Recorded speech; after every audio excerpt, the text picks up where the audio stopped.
Va ora in onda Zoom, il drive time in mezzo ai fatti con Antonino Danna.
LI7, qui Meri3, amiche e amici miei, ma non dall'avventura, buonasera, siete sulle magiche onde di Radio Libertà, questo è Zoom, il drive time in mezzo ai fatti, io sono Antonino Danna e questa è la puntata di oggi, lunedì 13 di aprile, l'anno del Signore 2026, cominciamo la nostra trasmissione, vi ricordo date il sangue, in ospedale serve sempre, salverete vite umane, chi salva una vita umana salva il mondo intero, secondo appello radiolibertà.net. Fesso chi non lo legge, perché vi perdete un bellissimo giornale online dove ci sono liberamente il direttore responsabile Giovanni Sallusti, gli autodafè di Giulio Cainarca, la rassegna stampa di Semivarin, videopillole e molto altro ancora. Radiolibertà.net is the place to be. 0292947222, quando ve lo dirò io, per telefonare e interloquire attraverso quel magnifico apparecchio inventato da Meucci, ovvero sia il telefono, oppure 340-670-9659 per le vostre zappe o WhatsApp immantinenti che io attendo. Maurizio, Antonino, noi abbiamo un consiglio di saggi musulmani in Europa, ma dov'era tutta questa saggezza? Eletti da chi? Grazie Maurizio. E questo fa parte della cosiddetta Umma, cioè del gruppo dei fedeli islamici, i quali poi al loro interno hanno secondo anche le varie scuole, diciamo così, giuridiche e di pensiero, che sono poi la stessa cosa, questi ulema, che sono appunto questi esperti dottori della legge, i quali si riuniscono e discutono i vari temi religiosi e giuridici, ma questa è un'altra storia. Bene, si sono fatte le ore 18, 23 minuti e una manciata di secondi, 32 secondi. Intanto io auguro buon lavoro e buon lunedì e ben trovata la nostra Natalia. Saluto anche il nostro apprendista Andrea, il quale sta facendo scuola guida accanto a lei. Vacci piano con i doppi pedali, non inchiodare forte, che questa è una radio che ha la frenata forte, quindi niente guida sportiva. Oddio, la guida sportiva sì, quella sì, però mi raccomando dosa bene il pedale del freno. Detto ciò, signore e signori, abbiamo lui, implacabile come sempre, ladies and gentlemen, Pierluigi Magnaschi con diritte e rovesce. Andiamo. Il premier ungherese Viktor Orbán non ce l'ha fatta ad essere rieletto dopo 3 legislature consecutive. Pur essendo il premier di un paese della UE fortemente finanziato da Bruxelles, odiava l'Europa unita e per combatterla meglio si era addirittura alleato a Russia, Cina e da ultimo persino con gli USA di Trump. Orbán era arrivato a invitare il vicepresidente degli Stati Uniti, Vance, a partecipare ufficialmente alla campagna elettorale ungherese affinché lo sostenesse esplicitamente.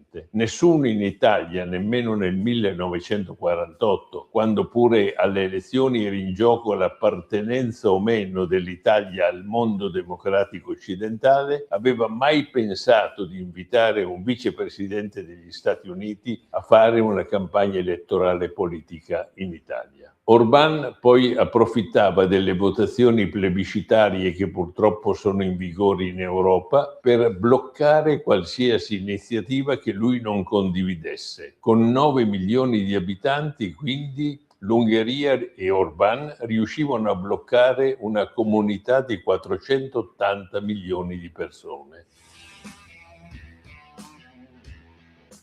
Prima di passare al Qui Parlamento, la BBC batte adesso una dichiarazione della Premier Giorgia Meloni, la quale interviene appunto sulle pesanti critiche che il presidente Trump ha rivolto quest'oggi nei confronti del Papa, e dice, Giorgia Meloni dichiara che le critiche di Trump nei confronti di Papa Leone sono inaccettabili. Trovo che le parole del presidente Trump nei confronti del Santo Padre siano inaccettabili. Il Papa è il capo della Chiesa Cattolica ed è suo diritto e facoltà che chieda la pace e condanni tutte le forme di guerra. Questo è quello che viene affermato dalla leader italiana in un comunicato stampa, dice ancora la BBC.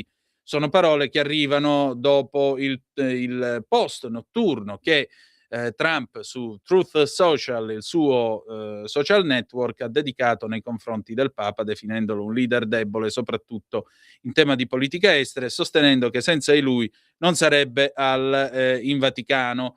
Se mi posso permettere, caro Donald, a parte il fatto che a quanto pare il presidente ha cancellato il tweet in cui appariva come Gesù che guariva le persone, meno male, insomma, è rientrato un po' nei ranghi.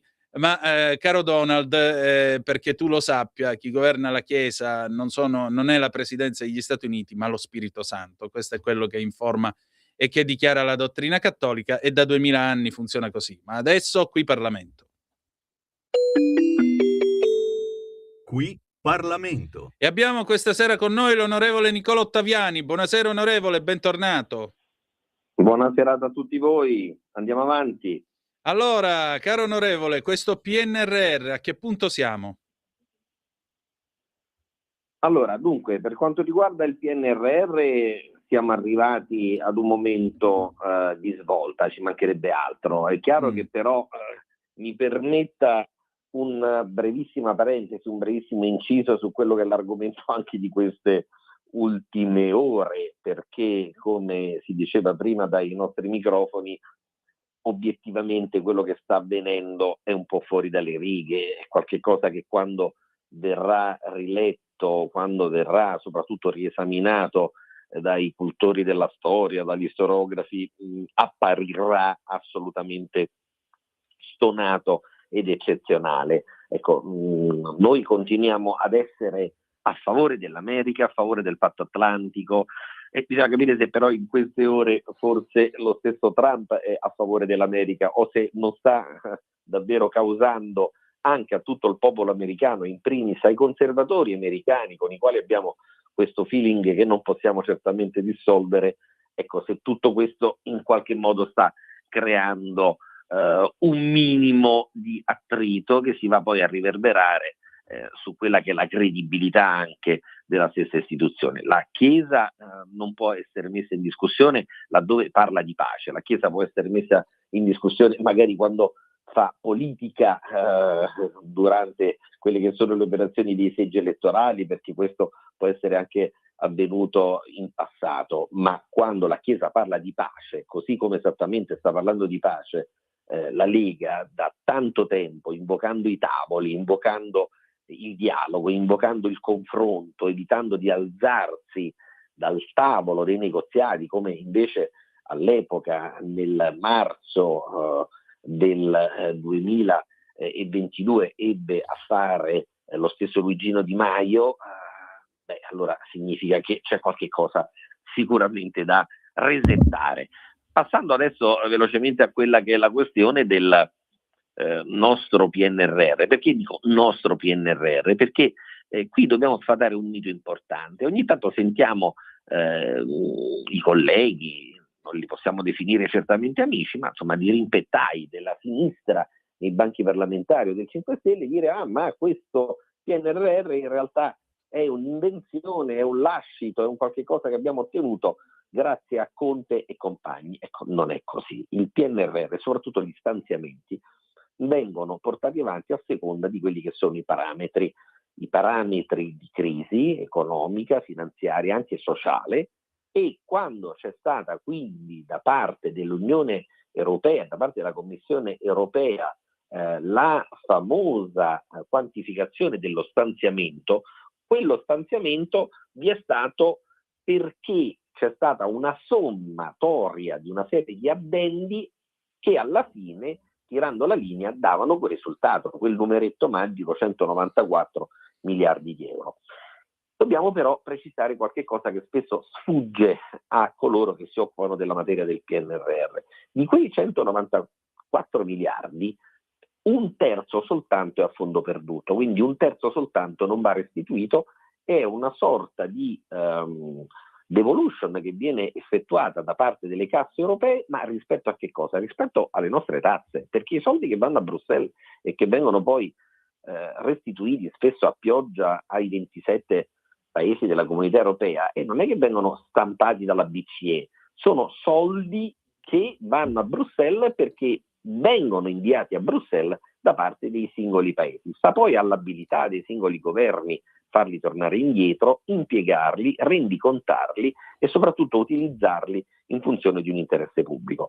2/3 però di quei 194 miliardi, significa qualche cosa come 123-124 miliardi, vanno restituiti addirittura con un interesse che va dal 3 al 4%. E allora questa è la vera dimensione del PNRR. Che cosa abbiamo fatto? Noi come governo di centrodestra, malgrado fossero stati scelti all'epoca una serie di obiettivi, una serie di target e di milestone inattuabili e possiamo dire probabilmente in alcuni casi inutili, perché con tutto il rispetto per la bocciofila della nostra parrocchia locale, ma se il PNRR parte dalla considerazione di quello che è il blocco dell'economia industriale e di quello che è il disagio delle unità ospedaliere italiane, oltre che europee, forse erano questi i due settori che dovevano essere posti al centro dell'attenzione e al vertice delle priorità,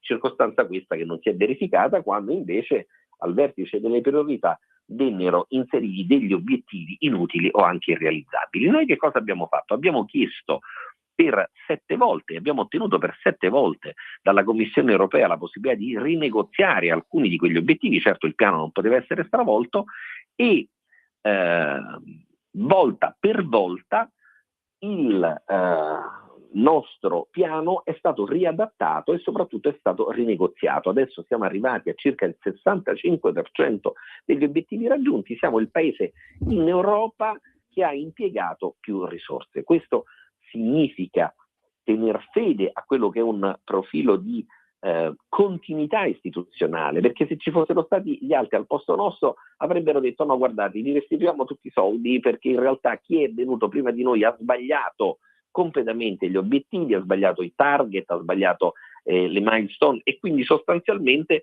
avremmo fatto l'interesse non del paese, ma avremmo fatto l'interesse di qualche giornalone, di qualche parte politica o di qualche corrente appartenente magari anche alla nostra coalizione. Invece noi abbiamo detto no, mettiamo al primo posto gli italiani, gli interessi degli italiani e soprattutto l'interesse del paese intero. Quindi con molti sforzi e possiamo dire davvero con molto stress amministrativo sui nostri ministeri, sui nostri comuni, sulle nostre regioni e anche sulle aziende ospedaliere locali, siamo riusciti a portare a casa un risultato che sembrava inimmaginabile fino a qualche tempo fa.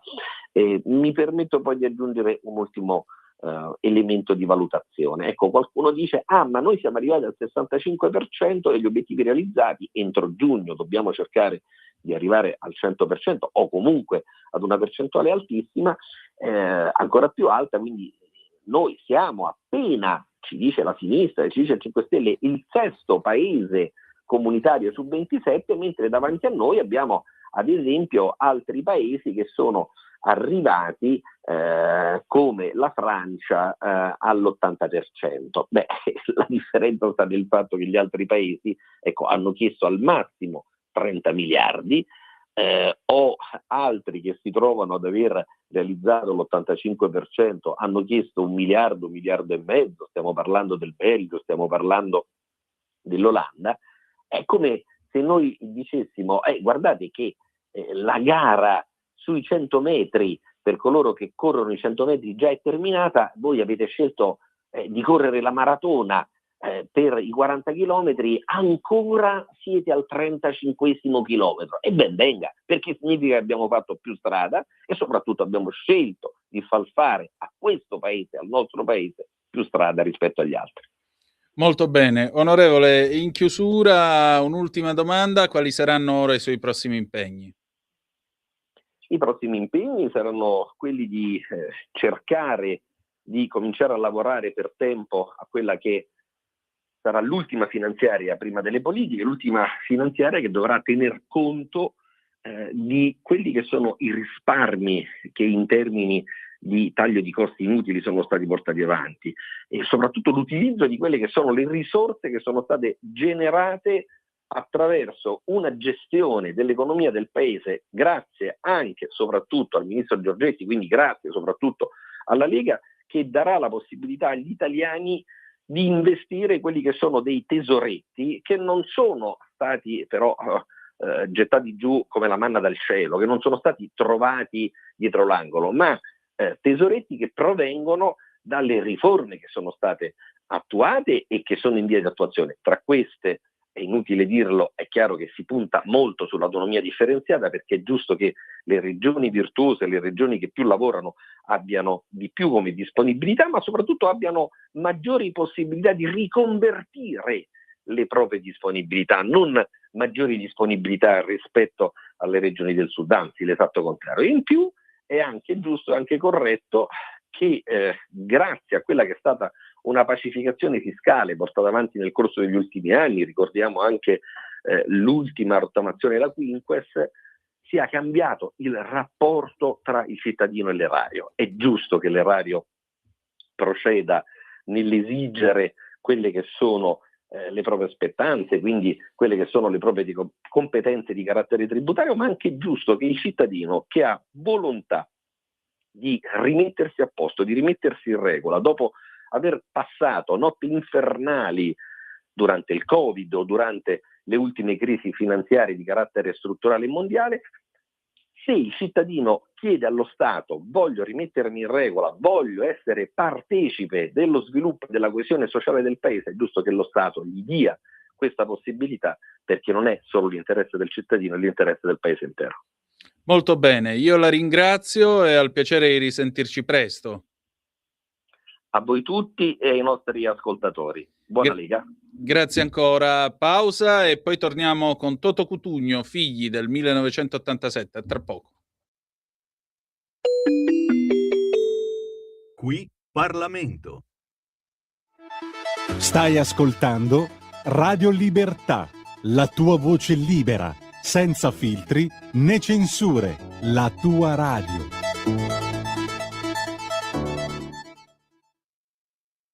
Lo amiamo perché ci offre sempre le cose più buone e naturali. Linea Alberto Acerbis. Problemi respiratori, tosse, raffreddore, tosse secca, tosse grassa.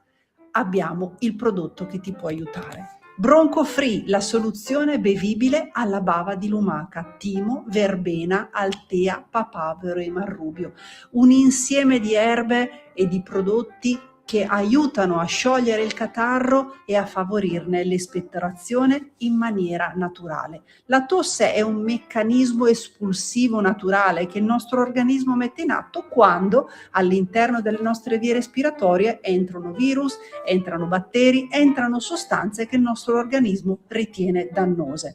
Come fare per calmare la tosse? Bisogna sciogliere il catarro e favorirne l'espettorazione attraverso un mucolitico naturale. La bava di lumaca, infatti, attraverso gli enzimi litici in essa contenuti, aiuta a sciogliere appunto il catarro e aiuta la sua espulsione. Abbiamo un'offerta straordinaria per voi stamattina. Se dite ascolto Radio Libertà e chiamate lo 030 68 40 408, 3 flaconi di Bronco Free a 59 euro, e se dite ascolto Radio Libertà voi non pagate le spese di trasporto e in più avete uno splendido omaggio. Chiamate adesso 030 68 40 408.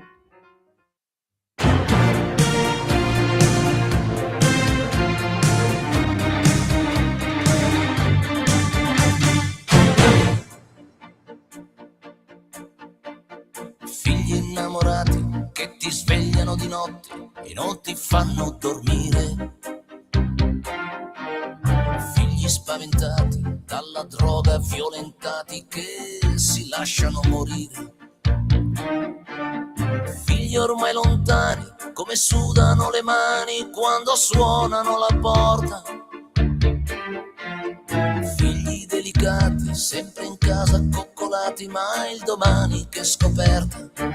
E intanto passano gli anni, fra le paure e gli affanni, e ti ritrovi già 20 anni.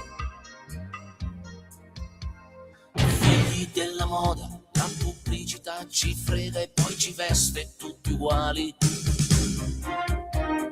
Figli della televisione, che violenza senza miti e ideali.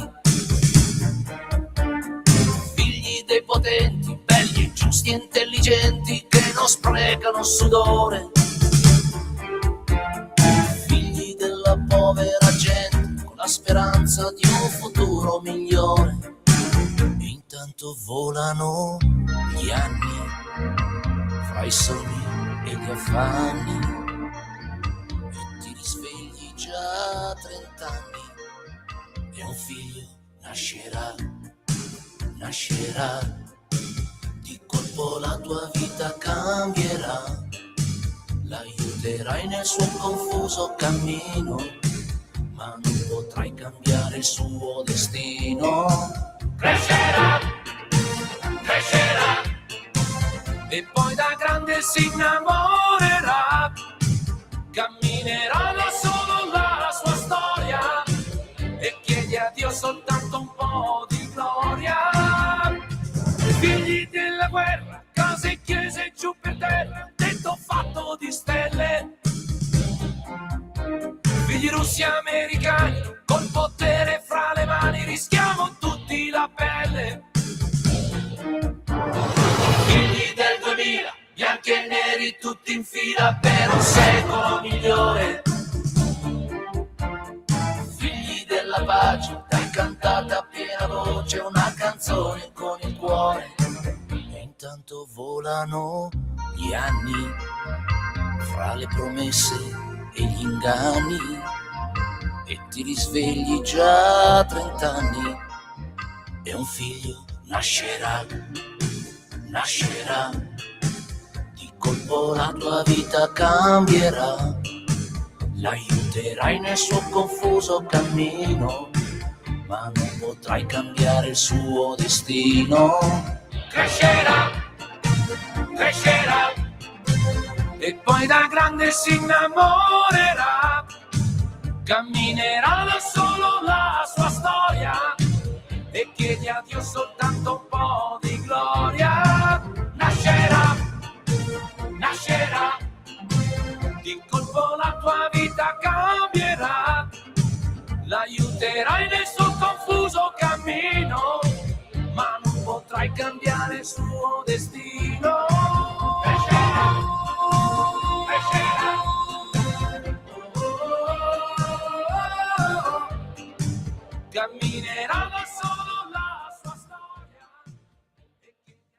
Era il 1987, lui era Toto Cutugno con figli, le 18:44 e 30 secondi sulle magiche onde di Radio Libertà. Antonino Danna al microfono con voi. Molto rapidamente diamo un'occhiata alle agenzie. Trump attacca il Papa, debole e pessimo sulla politica estera. Leone risponde: io non ho paura. La politica italiana si schiera col pontefice, la Meloni parole inaccettabili, Salvini attaccarlo non è né utile né intelligente. Scatta il blocco di Hormuz, è scattata alle 16, da 2 ore e 44 minuti è in vigore.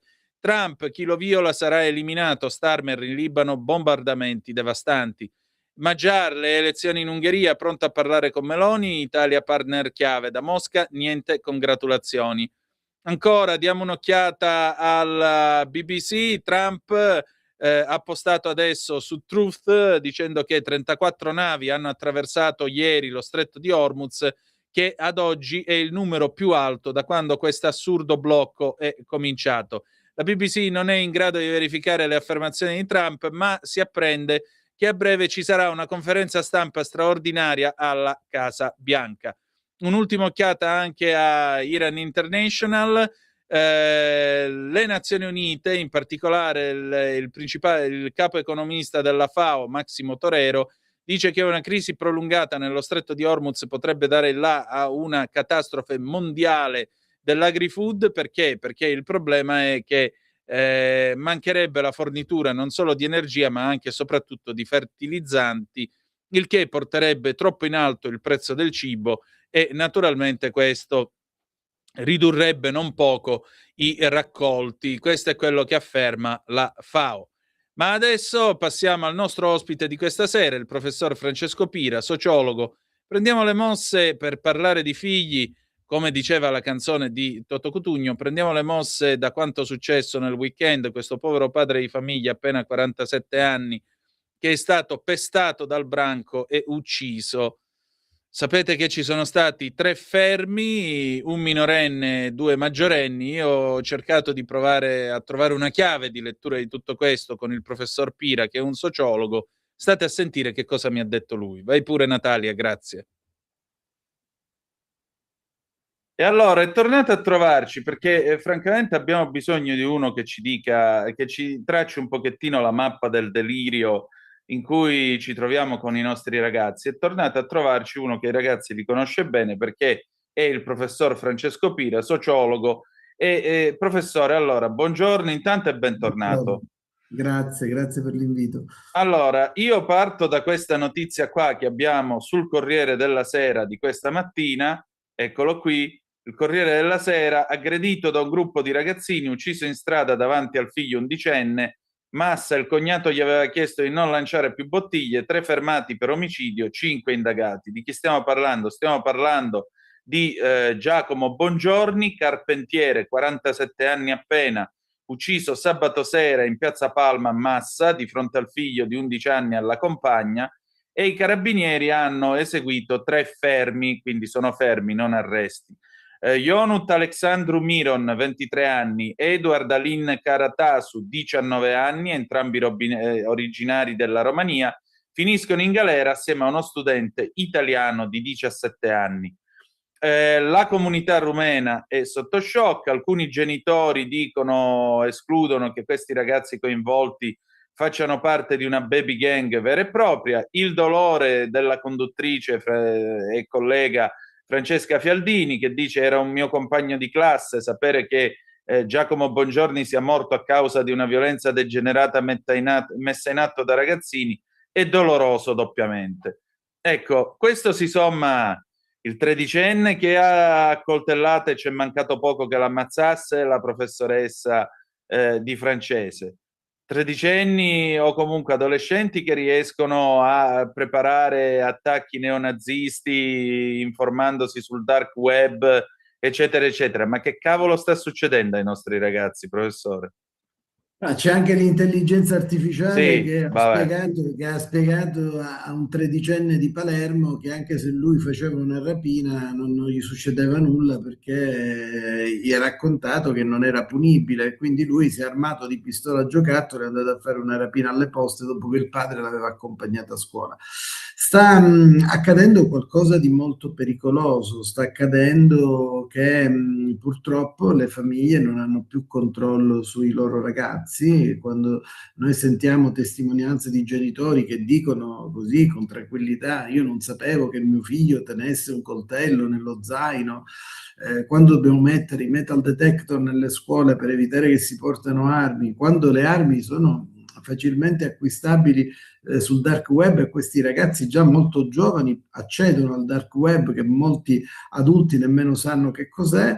Penso che ci sia un problema chiaro di emergenza educativa che deve essere affrontato purtroppo non con i pannicelli caldi, ma deve essere affrontato con grande veemenza, perché i casi sono troppi, si stanno ripetendo, la violenza è davvero sconfinata e l'unica strada, visto che anche l'acuirsi delle pene non riesce a frenare questi fenomeni di violenza, bisogna fare un lavoro dal basso, bisogna lavorare sulla formazione dei genitori, sulla formazione dei ragazzi, sulla formazione dei docenti, perché siamo di fronte a un'emergenza che probabilmente sta toccando dei punti molto alti che noi nemmeno immaginavamo. Quindi quando il ministro Valditara qualche giorno fa dice apriamo il pomeriggio le scuole perché così facciamo dei corsi di formazione ai genitori,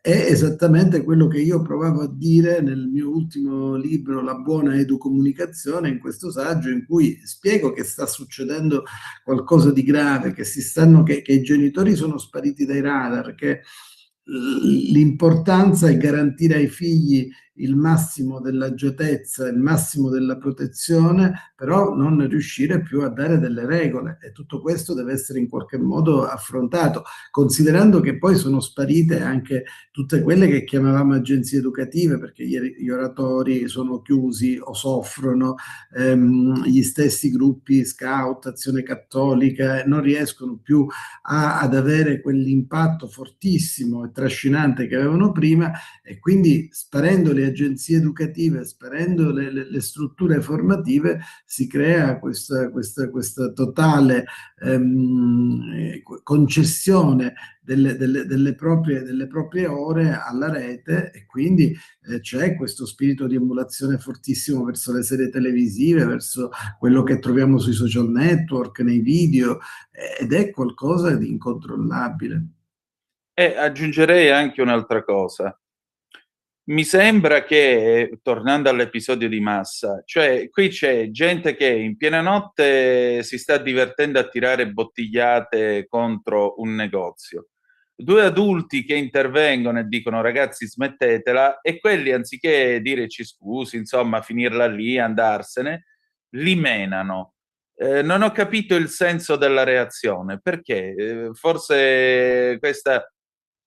So che è Perché un'affermazione un po' da mancano. boomer, ma è colpa degli spara online, dei giochi, di che è? Non è un problema, è un problema di società che non riesce più a trovare delle regole di convivenza, cioè qui siamo proprio alla mancanza totale di educazione al rispetto dell'altro, cioè tutto è molto è facilmente, no? Se oggi vai su un autobus non c'è nessun giovane che si alza per far sedere un anziano, negli stessi corridoi anche nostri incontriamo giovani che non ti fanno passare primo se sei davanti alla porta, che non salutano.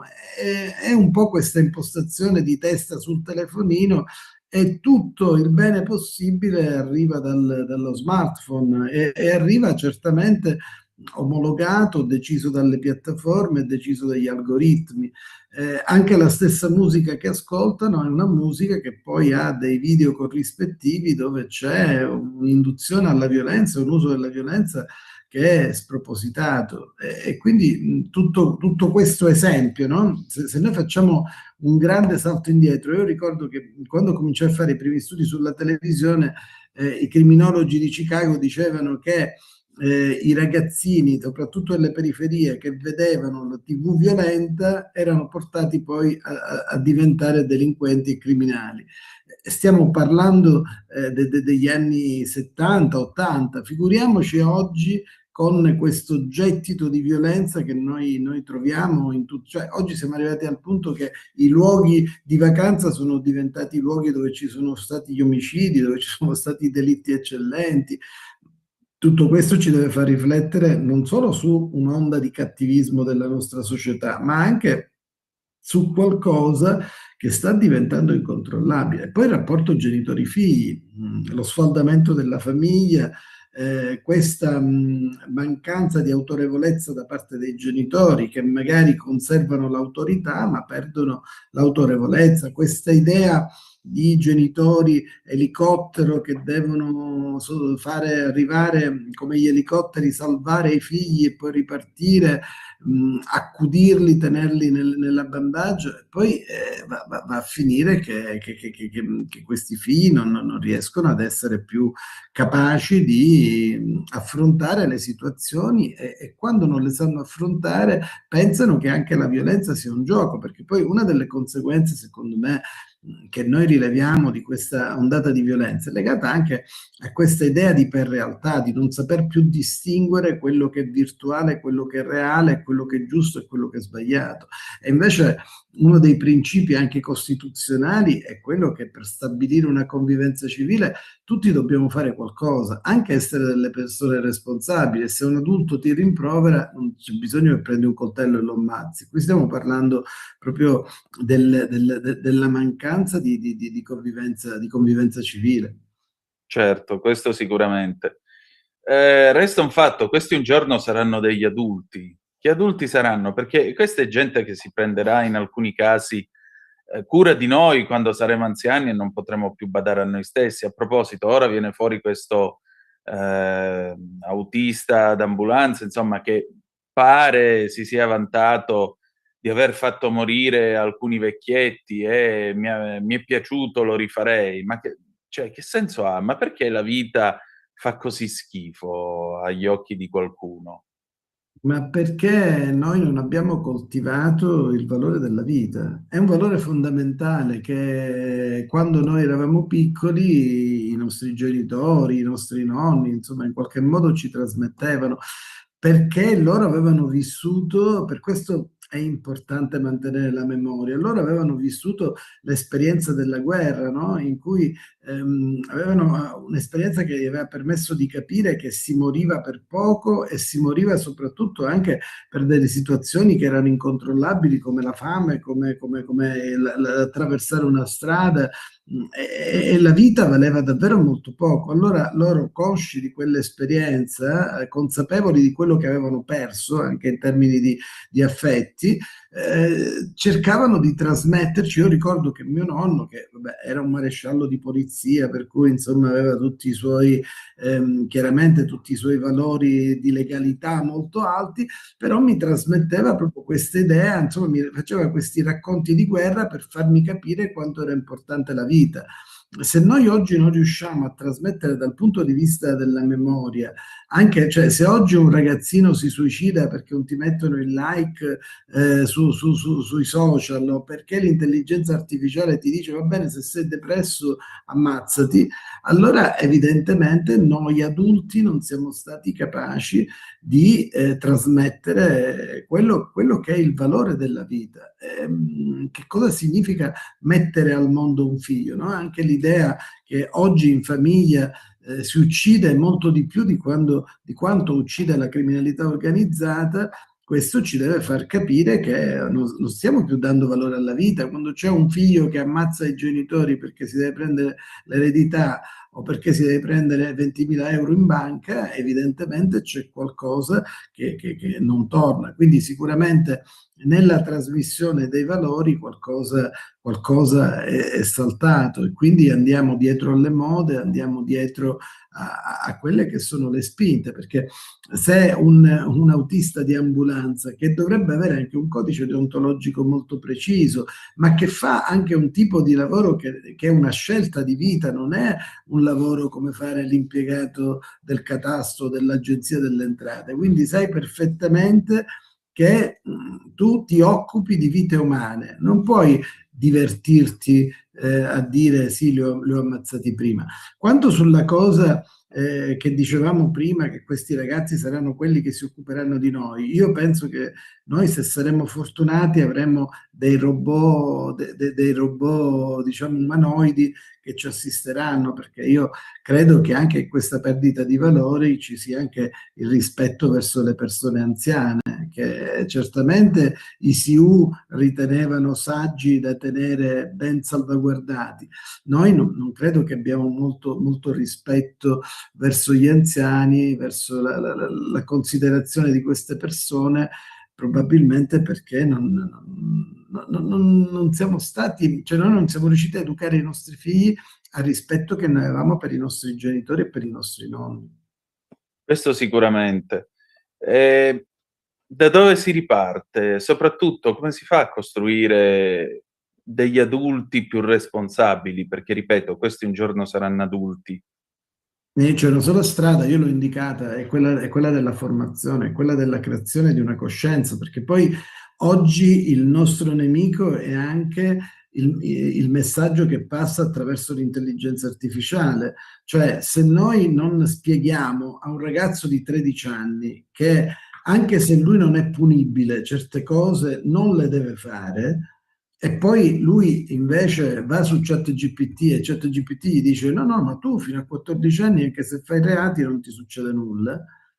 A quel punto probabilmente se noi non ci attrezziamo per formare tutto quello che arriva è quello che è disintermediato, quello che entra dentro gli smartphone senza che noi riusciamo a creare un argine. Quindi l'unica strada possibile è quella della formazione, è quella dell'ascolto, è quella del parlare. Noi non abbiamo tutti i ragazzi che girano coi coltelli e tutti i ragazzi, per fortuna, che hanno questi scarsi valori. Ci sono ragazzi anche meravigliosi, da cui appunto si può partire per cercare di far costruire un mondo diverso.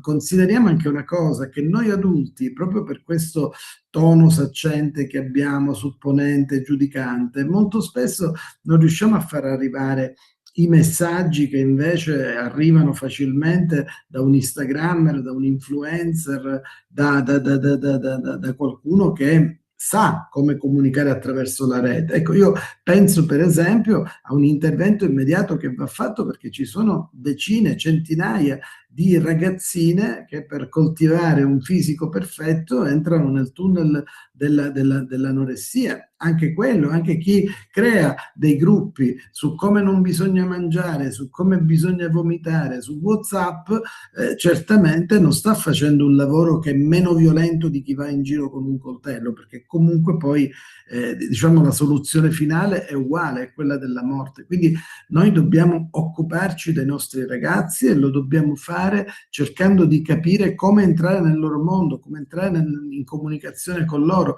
e capire perché hanno bisogno di esercitare tutta questa violenza.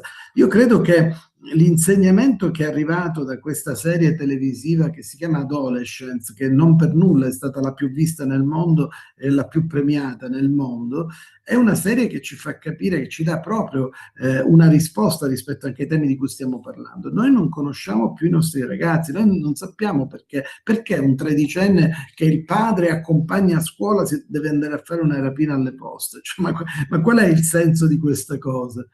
Se noi non cerchiamo a provare di capire le ragioni e di interrompere questo ciclo, forse poi ne riparleremo quando i morti saranno ancora di più e quando gli episodi di criminalità saranno ancora di più. Cioè non è possibile pensare che oggi non ti va bene un voto e accoltelli la professoressa. C'è qualcosa che non torna. E poi se la professoressa dice io lo perdono perché fare la professoressa è la mia missione, prende pure gli insulti e lo shitstorm sui social. Penso che c'è qualcosa che non va nel mondo, no? Certo, sicuramente.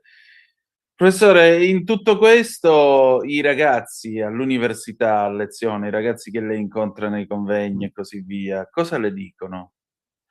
Ma loro sono un po' disorientati, sono un po' disorientati. Da una parte capiscono che c'è un rischio forte di omologazione, no? Loro sanno perfettamente che vestirsi tutti allo stesso modo, con gli stessi tatuaggi, le stesse scarpe, le stesse felpe, lo stesso taglio di capelli, è un rischio di omologazione che li porta poi a non esercitare quello che per noi era una forma invece abbastanza normale di democrazia, cioè avere spirito critico e contestare le cose che non ti piacciono.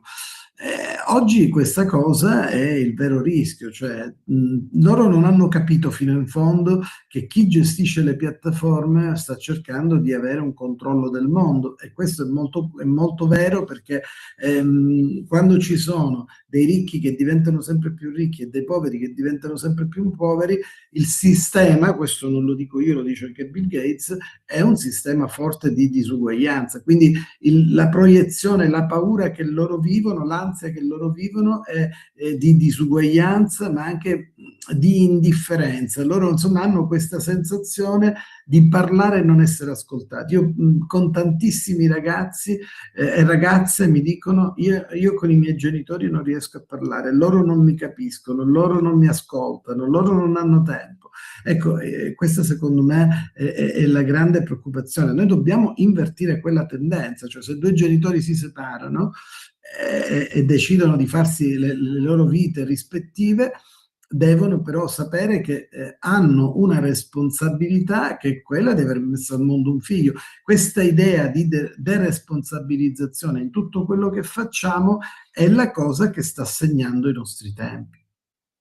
Certamente. Professore, per finire, dove va questa società occidentale in questo periodo? Mi pare che abbia perso un po' i punti di riferimento e, diciamo, se vogliamo, anche l'anima.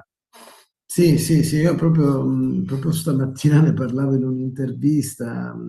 È una società che ha smesso di pensare, ha smesso di concentrarsi, è molto più liquida di quella che Bauman aveva immaginato e anche sostenuto. Quindi penso che noi dobbiamo ripartire dalla lentezza. Ecco, noi non riusciamo più a far nulla di lento, è tutto molto stressante, è tutto molto incessante. Più noi ci mettiamo impegni, più cerchiamo di impiegare il tempo nel fare delle cose, è perché pensiamo meno e meno ci dedichiamo agli altri. Ecco, io penso che se noi veramente partiamo da un'educazione al rispetto dell'altro, non dico che riusciamo a risolvere il problema, ma quantomeno andiamo minimamente a invertire la tendenza. Ma se noi non facciamo nulla e diciamo: ah, questo non doveva succedere, è colpa delle tecnologie, dell'intelligenza artificiale, secondo me, ripeto, la situazione non si frena, non si argina, e quindi questi processi diseducativi triplicheranno. Questo non è certamente un bello scenario.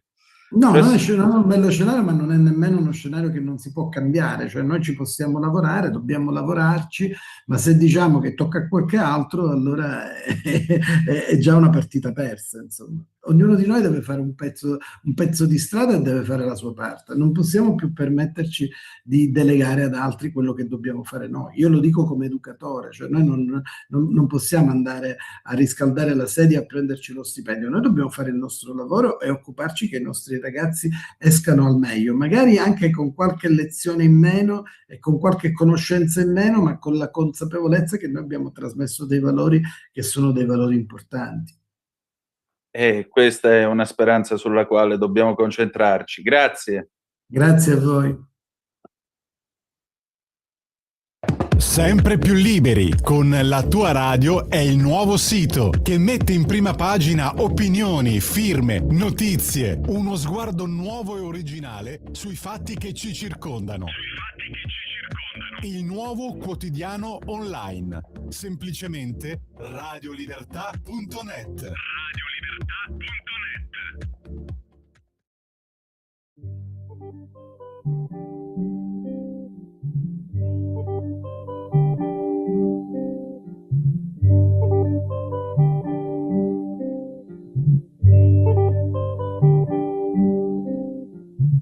Todo pasa y todo queda, pero lo nuestro es pasar, pasar haciendo caminos, caminos sobre la mar. Nunca perseguí la gloria, ni dejar en la memoria de los hombres mi canción. Yo amo los mundos sutiles, ingrávidos y gentiles, como pompas de jabón. Me gusta verlos pintarse de sol y grana, volar bajo el cielo azul, temblar súbitamente y quebrarse. Nunca perseguí la gloria. Caminante, son tus huellas el camino y nada más. Caminante, no hay camino, se hace camino al andar. Al andar se hace camino y al volver la vista atrás se ve la senda que nunca se ha de volver a pisar. Caminante, no hay camino, sino estelas en la mar. Hace algún tiempo en ese lugar donde hoy los bosques se visten de espinos, se oyó la voz de un poeta gritar: caminante, no hay camino, se hace camino al andar. Golpe a golpe, verso a verso, murió el poeta lejos del hogar. Volve un país vecino, al alejarse no puede mirar.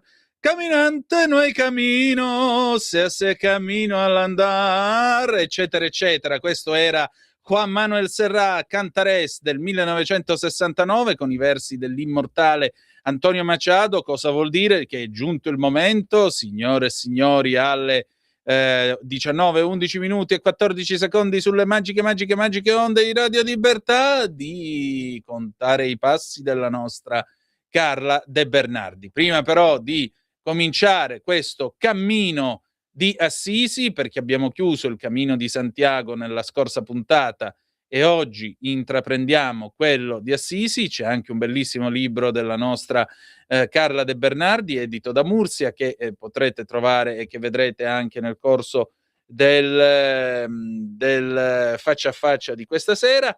Ecco, prima di cominciare le ultime notizie e poi ci si saluta, perché appunto vi confermo quanto dice l'ANSA a proposito delle bordate tirate da Trump nei confronti del Papa, la reazione della Meloni che dice: sono parole inaccettabili, Salvini, attaccarlo non è utile né intelligente. Diamo un'occhiata anche a Iran International. Iran International dice che oltre 80 impianti di petrolio e gas sono stati danneggiati nel corso della guerra iraniana. Questo è quello che dice l'Agenzia internazionale per l'energia. Trump dice che l'Iran non ha voluto assolutamente abbandonare il progetto di sviluppare armi nucleari. Ha anche detto che questa mattina gli Stati Uniti sono stati contattati dalla gente giusta per riprendere i colloqui. Vedremo chi è questa gente giusta, se è Ghalibaf, il presidente del Parlamento iraniano, o altri. Oltre a ciò, che altro dirvi? Niente, c'è appunto questa conferenza stampa alla Casa Bianca. Ecco qui, intanto Trump dice, riferisce alla BBC, dice che lui non chiederà scusa a Papa Leone, ha detto che il Papa è molto debole sul tema del crimine e di altre cose, e ha detto che sta solo rispondendo alle critiche del Papa. Non ha niente di cui scusarsi, per cui chi è in errore è il Santo Padre. Ancora Trump dice che al momento non ci sono combattimenti contro l'Iran, al momento è in corso un blocco navale, loro, gli iraniani, non stanno facendo alcun business perché il petrolio non viaggia, non entra, non esce soprattutto dallo stretto di Hormuz. Non mi piace vedere delle navi che vengano fuori da Hormuz e naturalmente dice anche che al momento gli iraniani non stanno compiendo neanche nessuna azione nello stretto e noi continueremo a mantenere lo stato attuale delle cose con lo stretto chiuso. La cosa è molto facile, non c'è altro da aggiungere per adesso. Adesso cediamo la parola alla nostra Carla De Bernardi, ci ritroviamo domani alle 18:15 trattabili sulle magiche onde di Radio Libertà. Ci saluteremo alla fine di questo appuntamento con Contare i passi, la rubrica di Carla con i ricchi e poveri, coriandoli su di noi del 1975. Grazie per essere stati con noi e ricordate che the best is yet to come, il meglio deve ancora venire. Vi ha parlato Antonino Danna. Buonasera. E allora, come ogni lunedì, è tornata la nostra Carla De Bernardi a trovarci, la nostra fata turchina dei cammini. Quest'oggi però noi cominciamo un cammino diverso. Dove ci porti, Carla? Allora, vi porto a Santiago, sì, vabbè, vi porto ad Assisi. Sì. Aspetta che ti mando un'altra foto che non ti avevo mandato. Manda. Perché ti mando il percorso che ho fatto, che potrebbe essere interessante. Benissimo. Allora, eccolo qua. Dov'è? Cavolo, come l'ho salvato? Nel frattempo, intanto, vi diciamo che fino appunto al lunedì scorso noi abbiamo parlato del Cammino di Santiago, lo abbiamo coperto in tutti i suoi chilometri, siamo arrivati a Finisterre e oggi cominciamo un altro cammino. Questo è il cammino di Assisi. La nostra Carla lo ha percorso, vedo qui, nell'anno del Signore 2010 e questa che stiamo inquadrando adesso è il suo Leporello, cioè questo librettino piegato in 3 che serve appunto per porre come si dice, per apporre il timbro a ogni sosta, a ogni tappa, per la precisione imprimatur refugio, cioè timbro del luogo in cui si è fatta tappa. Dimmi, Carla.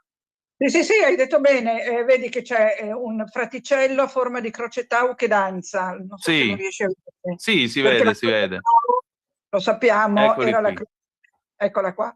Era la croce scelta da Francesco, no? Infatti tutto il cammino di Assisi è segnato con delle croci tau gialle che richiamano quelle di Santiago, però sono croci tau. Poi ci sono anche altri segnali, poi ne parleremo della segnaletica sul cammino, perché la storia del cammino di Assisi, adesso ve la racconto, è piuttosto articolata, no? Volevo anche dire che abbiamo battuto il Corriere della Sera, perché il Corriere è uscito sabato o domenica con un libro sul cammino di Assisi, di cui noi ci stiamo occupando da settimane, quindi abbiamo battuto sul cammino persino il Corriere. Io non l'ho presa. È del Cammino di Santiago, per la precisione, sta uscendo col Cammino di Santiago. E poi ne escono altri 29, escono un sacco di guide. Io ho visto che di quei cammini lì ne ho fatti una decina. E la guida di Santiago non l'ho presa ovviamente, però prenderò quelle degli altri cammini che mi interessa fare. Detto questo, il cammino di Assisi è un cammino bellissimo, ma è un cammino molto faticoso, molto più faticoso di Santiago, intanto perché è concentrato in una settimana, 10 giorni, e poi perché continui a fare su e giù dagli Appennini. Io ti ho mandato adesso la cartina, se seguiamo la cartina, non so se l'hai ricevuta. Allora, questa che tu hai inquadrato è la credenziale. Poi allora, sì, è arrivata la cartina, adesso la sto scaricando. Intanto inquadriamo anche il tuo libro, eccolo qui, Carla De Bernardi.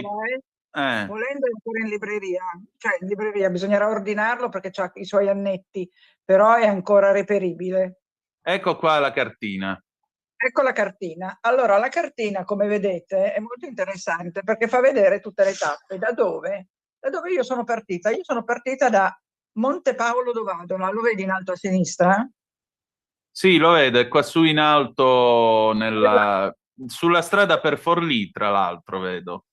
Si arriva a Forlì in treno e poi si va a piedi, si passa da Castrocaro, dove c'era il famoso festival, e poi si arriva a Dovadola.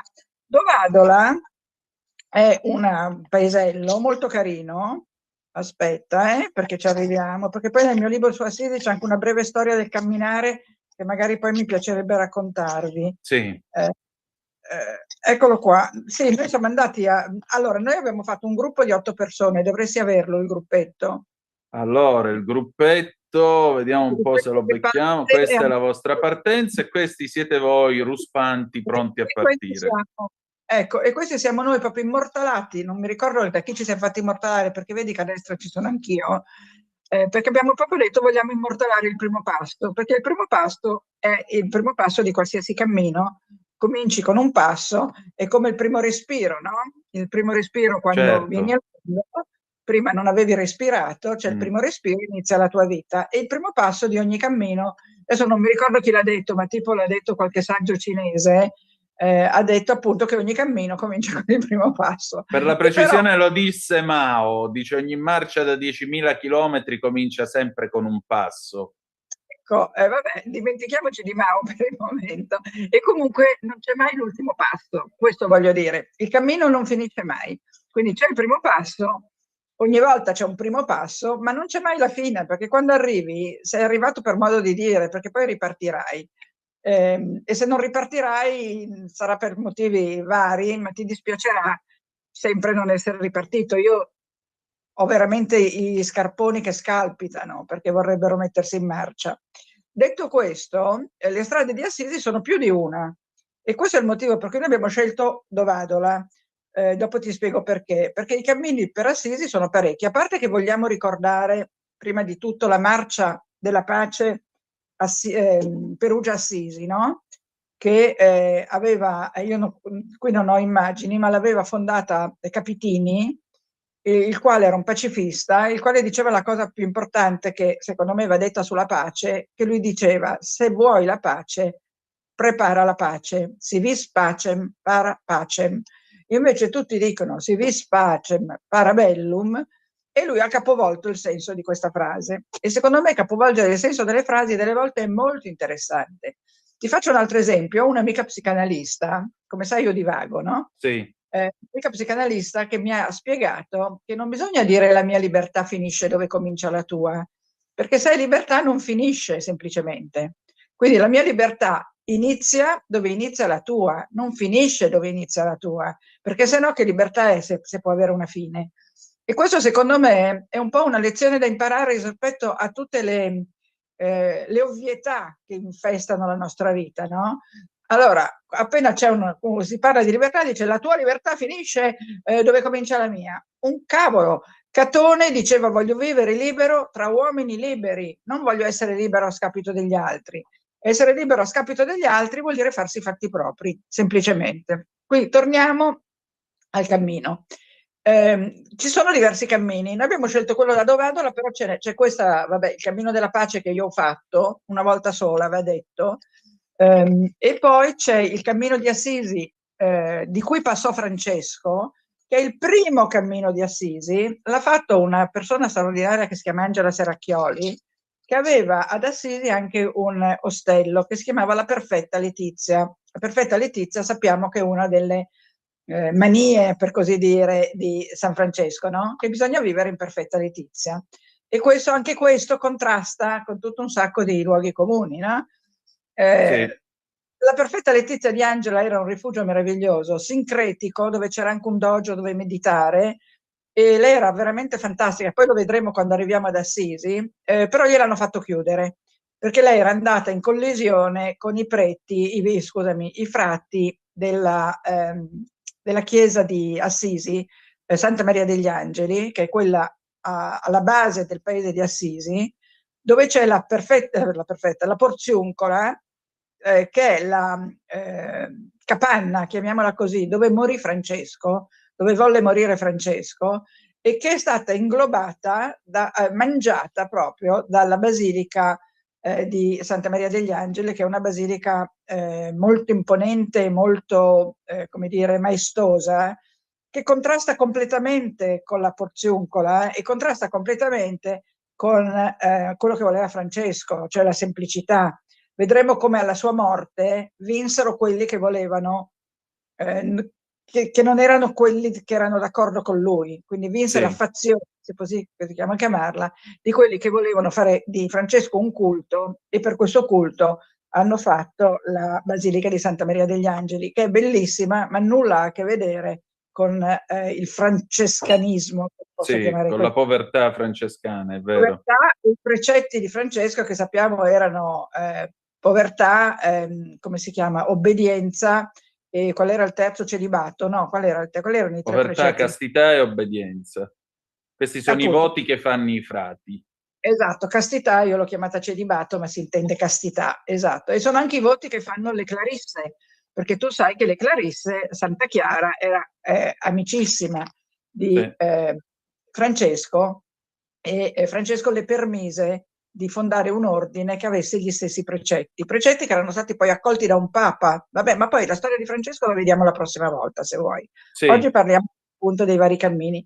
Poi c'è un cammino umbro che parte mo ti dico da dove parte il terzo cammino, parte da Citerna, mi pare. Aspetta, vabbè, c'è un cammino umbro di Assisi, e poi c'è un cammino che parte da un posto delizioso vicino ad Arezzo, che è gestito da un mio caro amico, dove sono stata anche ospite da lui, che si chiama Roberto, e che arriva alle Celle di San Francesco. E quello è un altro cammino delizioso, cammino di Assisi. Aspetta, cammino delle Celle. Come si chiama, Roberto? Sai che a me questa cosa mi dà fastidio della vecchiaia, che ti dimentichi le cose più ovvie. C'è questo mio carissimo amico, Giovanni Roberto, ecco, Giovanni Roberto, che ha un ostello per i pellegrini attaccato alla chiesetta del paese da dove parte il cammino delle Celle. Aspetta, Giovanni Roberto, dammi un secondo, perché di Giovanni Sì. Roberto voglio dire esattamente dov'è il suo, eccolo qua. Vabbè, mi esce un altro Giovanni Roberto. Aspetta, Sì. perché il suo cammino è molto bello, è breve. Assisi, si va ad Arezzo, poi a piedi si raggiunge il suo rifugio. Eccolo qua, l'ho trovato su Facebook. Aspetta, il caro amico Giovanni Roberto. Ecco, Rifugio La Sassaia, scusami, mi sfuggiva. Rifugio La Sassaia, da cui si parte, appunto, ci si arriva da Arezzo, se vuoi a piedi, se preferisci ci arrivi con l'autobus, e poi dalla Sassaia parte il cammino, il suo cammino che va alle Celle di San Francesco. E quindi vedi, ci sono 3, 4, 5 cammini che poi in qualche modo entrano anche in conflitto, perché uno ha la Tau gialla, quello di Angela. La Tau gialla ce l'ha anche il cammino di Assisi da Dovadola, però si aggiunge una Tau verde, e poi c'è altre segnaletiche, per cui rischi anche di perderti. Noi nella prima tappa, con tutto che eravamo con una persona che si chiama Alberto Conte, che i cammini li disegna anche per lavoro, ci siamo persi, perché c'erano talmente tante segnaletiche, poi c'erano segnaletiche sulle pietre, sui muretti, sugli alberi, sui sassi, per cui a un certo punto nella prima tappa, che racconteremo la prossima volta, ci siamo persi. Questa tappa qui l'abbiamo fatta, vedi? Sì. Da Forlì in autobus siamo andati a Dovadola. A Dovadola ci ha accolto questo signore che vedrai, questo prete che vi ho messo la foto, che io mi auguro sia ancora vivo, ma credo di sì, perché non ho mai avuto notizia sui cammini, sui camminatori di Assisi, che non ci sia più. Don Alfeo ti dà la credenziale, per l'appunto quella che hai fatto vedere prima, e ti riceve ti riceve nella canonica di Dovadola. Tra l'altro il cartello che indica Dovadola c'è scritto anche Dvedla, che è il nome di Dovadola Dvedla in romagnolo, perché siamo in Romagna.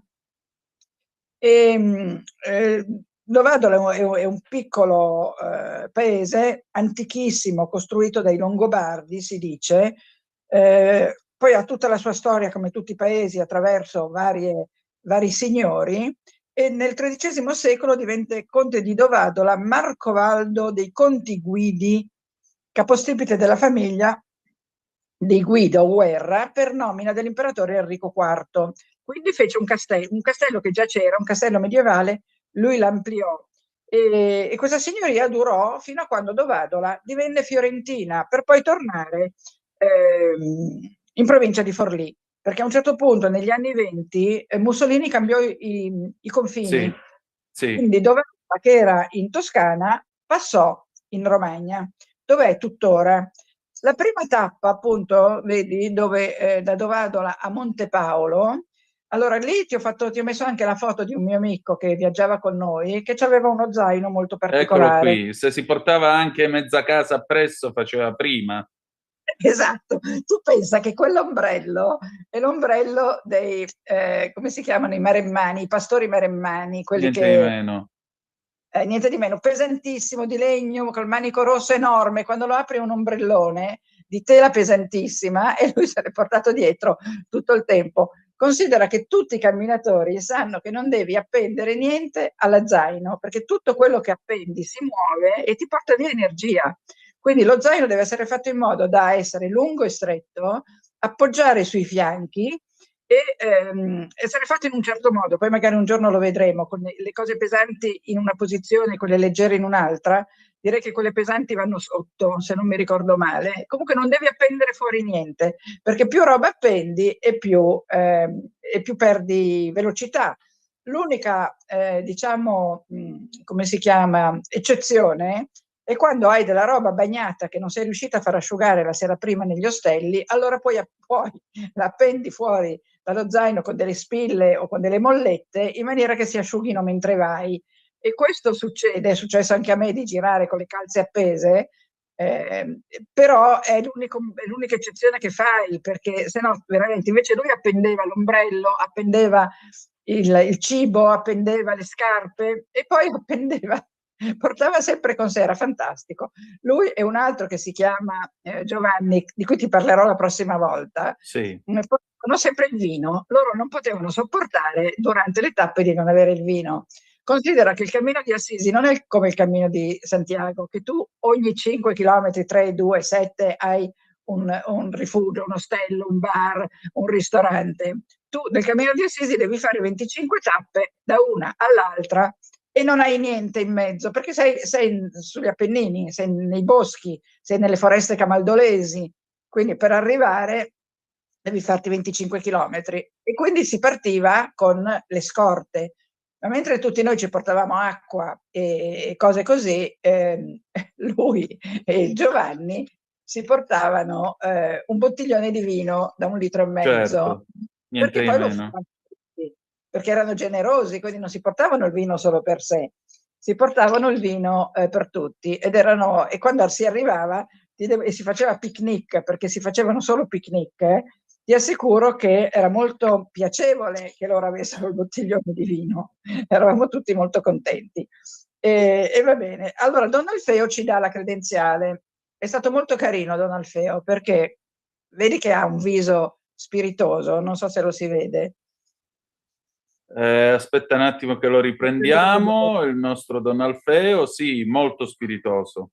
Molto spiritoso. Allora lui ci ha dato la credenziale e gli abbiamo dato, mi sembra, 10 euro a testa per la parrocchia, ma lui aveva capito benissimo che non eravamo proprio dei praticanti religiosi, di quelli assatanati, anzi, e allora ci ha fatto il trabocchetto e ci ha detto: voi siete tutti credenti, vero? E noi ovviamente abbiamo detto di sì, perché in realtà siamo cristiani, che poi è un altro, no? È un concetto leggermente differente. Poi c'era anche qualche ateo tra noi.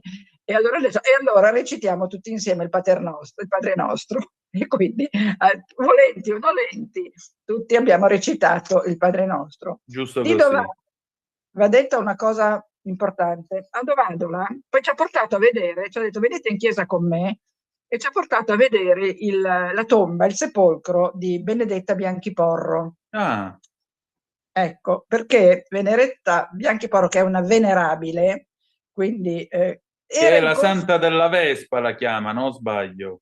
Allora, era venerabile quell'anno, perché era in corso il processo di beatificazione. Guarda se è stata beatificata poi, perché stiamo parlando di 10 anni fa, e quindi forse Benedetta Bianchiporro è stata poi Benedetta Scusa se facciamo in diretta queste a Bianchi Porro, queste precisazioni, perché magari No, è diventa... ancora venerabile. È stata beatificata da Papa Francesco nel 2019.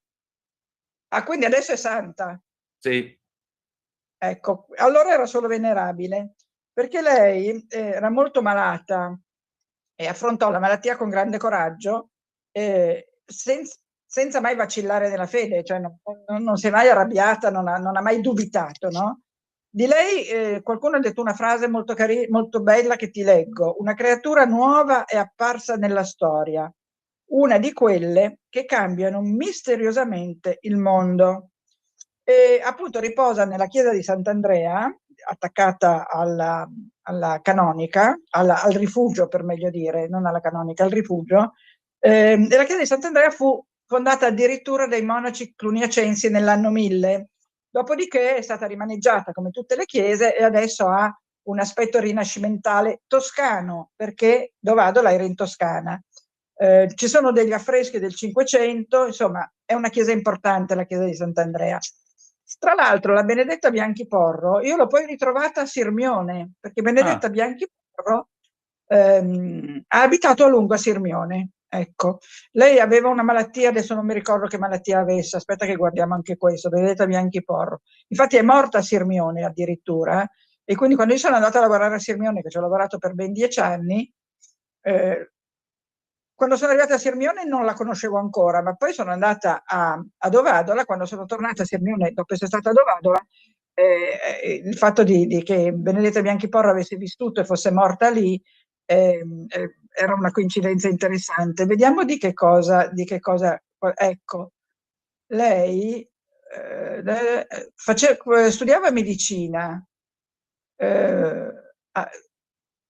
allora, aveva un neurofibratoma del nervo acustico per cui era sorda totalmente, aveva avuto la poliomelite e aveva una paralisi della metà del viso, quindi era veramente inferma. Però per come affrontò appunto la malattia e per come la sua fede incrollabile rimase, venne appunto iniziato il processo di beatificazione nel 93 e fu proclamata beata. Ecco, prima era venerabile, io la differenza fra venerabile e beata non la conosco, tu la conosci? Sì, allora, i venerabili sono 3 i gradi con cui si arriva alla santità, anzi 4: servo di Dio, venerabile, beato e santo. Servo di Dio è quando viene introdotto il processo di beatificazione. Non si può avere un culto pubblico, si può solo segnalare la fama di santità per quanto riguarda l'inchiesta diocesana. Venerabile è quando non si può rivolgere un culto pubblico, ma si può pregare Dio perché questa figura venga glorificata con la concessione di un miracolo.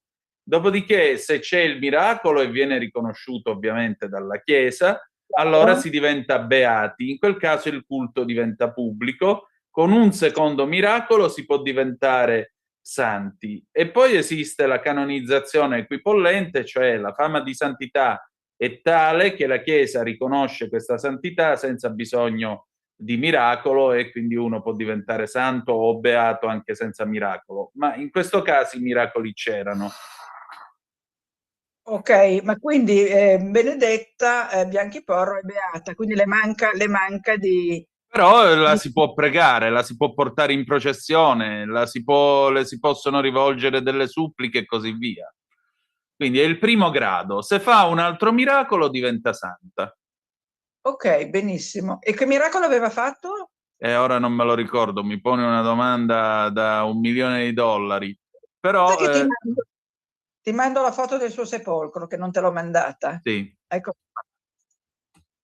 Che è un sepolcro, adesso ti dico anche che cos'è, che tipo di sepolcro è, perché è un tipo di sepolcro ben preciso. Adesso quando lo pubblichi ne parliamo. Sì. Allora, Benedetta Bianchi Porro nel 1986 ha guarito il 20enne Stefano Nerdi, andato in coma il 21 agosto di quell'anno dopo un gravissimo incidente, scrive la Nuova Bussola Quotidiana, gravissimo incidente con la moto, è dichiarato cerebralmente morto dai medici, che avevano pure dato il via libera all'espianto degli organi. Intanto però la madre aveva iniziato a recitare una novena con familiari e amici per chiedere l'intercessione di Benedetta, della quale aveva letto una biografia. Il 3 settembre Stefano si svegliò. Oggi è padre di 2 figli. Una commissione di 7 medici, incaricata nel 2013 di studiare i referti, ha definito l'improvvisa guarigione scientificamente inspiegabile. Perfetto, perfetto, perfetto, bravissimo. La nostra collaborazione nel dare le notizie è importantissima. Ti ho mandato la foto del sepolcro. Eccola, sì, adesso la carichiamo subito. La Santa della Vespa è Carla Ronci, non è Benedetta Bianchiporro. Eccola no? qua, eccola qua. Ecco, questo è il sepolcro di Benedetta Bianchiporro. Vedi, questi sepolcri hanno un nome speciale, si chiamano gisant in francese, che vuol dire colui o colei che giace. Se fosse colei sarebbe gisante, per essere corretti. Comunque sono la figura che riposa, che dorme, o il defunto sdraiato sul sepolcro, è frequentissimo nei re, nelle regine, sia in Francia che in Spagna, che anche da noi. Cioè Matteo Visconti e la moglie a Pavia sono dei gisants. Gastone di Foix, che è una meravigliosa scultura del Bambaia al Castello Sforzesco, è un gisant. Al Monumentale abbiamo tanti gisants, cioè tante persone che giacciono sulla loro tomba. Sì. E in questo caso è un segno un po', come dire, di rispetto rappresentarli come gisant, perché non li rappresenti nella loro vita quotidiana, li rappresenti nella morte, ma in una maniera molto rispettosa e molto simbolica, non so come dire. Sì. Ed è molto bello questo sepolcro di Benedetta Bianchiporro. Quando abbiamo finito di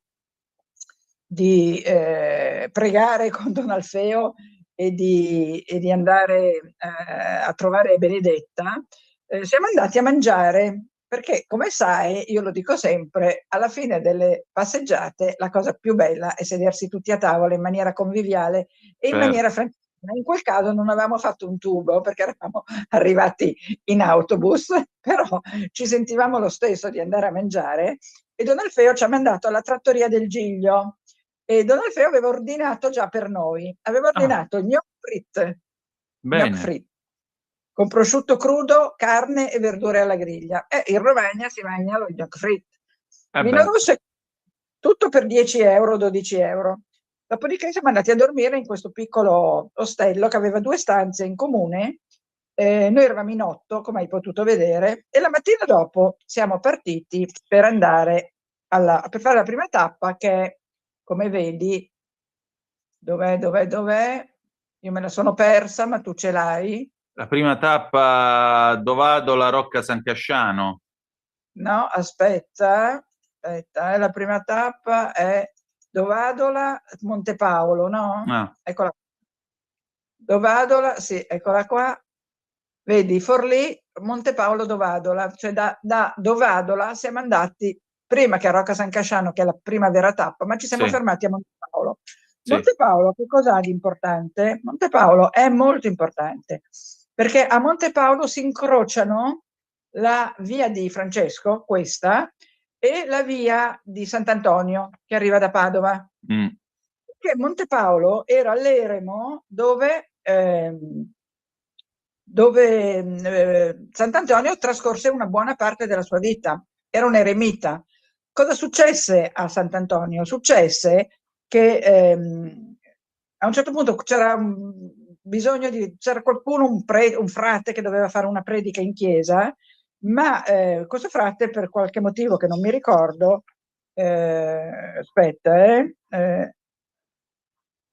allora, sì, eccolo qua.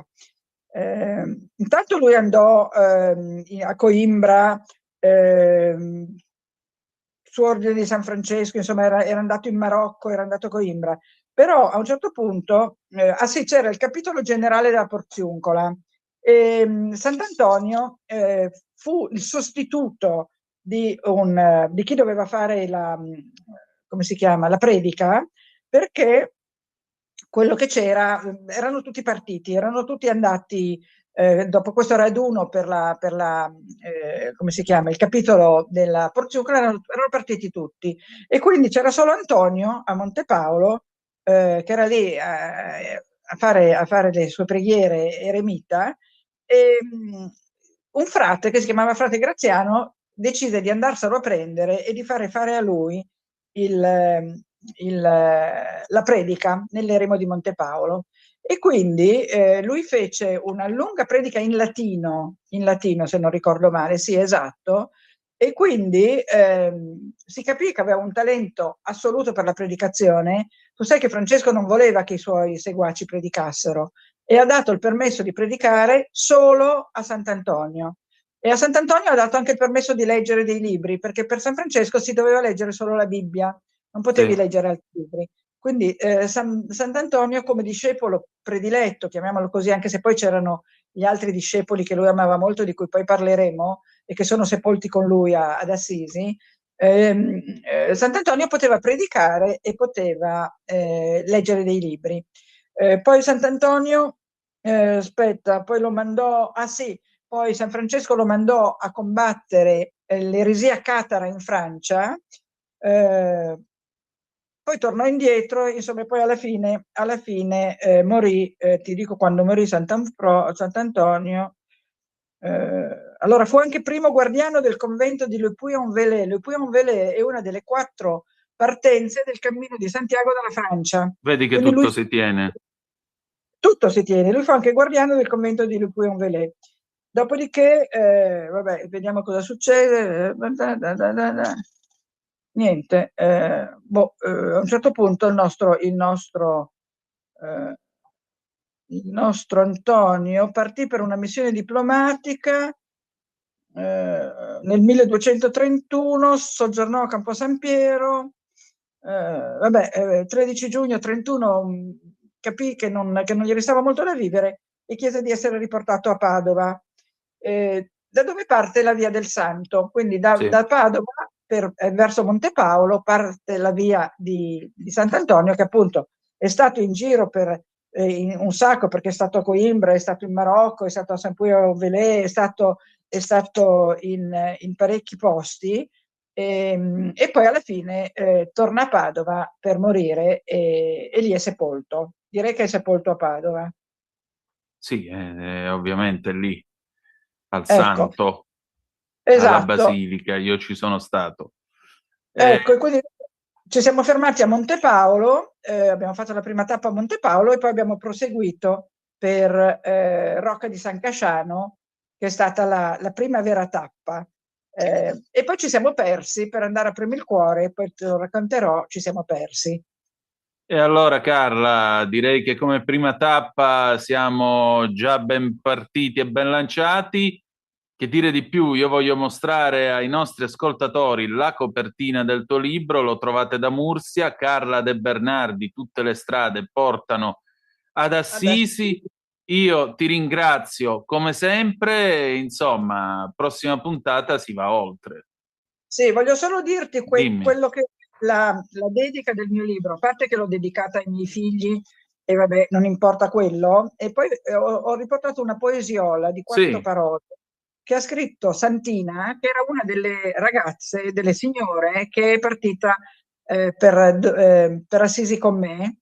Lei pensa, era una signora che ha tirato su 4 figli in montagna, campagna, quasi montagna, senza luce e senza lavatrice. Tina era fantastica, era una che aveva fatto questa vita, non so come fosse entrata in contatto con Alberto per fare il cammino di Assisi, ma lei aveva tirato su 4 figli senza luce, senza elettricità, senza lavatrice, senza lavastoviglie. Era forte, robusta, si vedeva che era una donna, una montanara, era simpaticissima e poi scriveva poesie.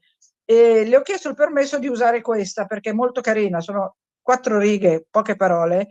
Voglio essere come un soffio di vento, intoccabile e carezzevole. Non è meravigliosa? Meraviglioso. E l'ha scritta la poetessa Santina Mazzoni. Poi vi racconterò anche la settimana prossima degli altri partecipanti al viaggio, perché ognuno di loro a suo modo era un personaggio. Per esempio quello dello zaino era Norcino, faceva il Norcino al supermercato e buono a sapeva sapersi. cose che nessun altro sapeva. Molto bene, molto Abbiamo bene. tante cose da dirci su Assisi, ecco. Avremo modo, grazie. Grazie a voi di averci ascoltato, grazie di aver sopportato le divagazioni e le escursioni su internet per le cose. Ti dirò la verità, io pensavo che tu oggi non volessi fare la puntata per via del Magiaro. Che poi, appunto, No. Pietro il Magiaro vuol dire Pietro l'Ungherese, no? Certo. E quindi non mi ero preparata. Quando tu mi hai detto facciamo una puntata, ho dovuto correre ai ripari. Ma la radio è bella per questa, è per questo, cotto e mangiato. Grazie. Allora lunedì prossimo a tutti un salutone. Buona settimana.